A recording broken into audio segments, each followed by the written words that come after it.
পাথরের মতো সুন্দর, কিন্তু এগুলো পাথর না, এগুলো হচ্ছে এই যে গাছ, এই ক্রিনাম লিলির বীজ।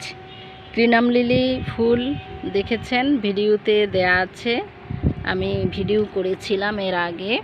তো এই গাছের যে স্টিক হয়, ফুলের স্টিক, এই যে স্টিক শুকিয়ে গেছে, এই স্টিকের মাথায় এই সুন্দর বীজগুলো হয়। এই বীজগুলো থেকে কিন্তু চারা হয়, এগুলো মাটিতে লাগিয়ে দিলেই চারা হয়ে যাবে।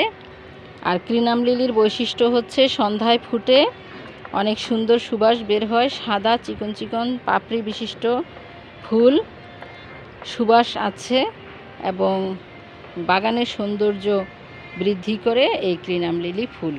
আর ক্রিনাম লিলি মূলত গোড়া থেকে, কন্দ থেকে চারা, এই যে দেখছেন এই টবটাতে এরকম আমার অনেকগুলো গাছ আছে, এগুলো গোড়া থেকে ক্রমাগত কন্দ বের হয় বা বাল্ব বের হয়, পেঁয়াজের মতো বড় বড় বাল্ব হয়, এবং যেগুলো মাদার বাল্ব অনেক বড় হয়।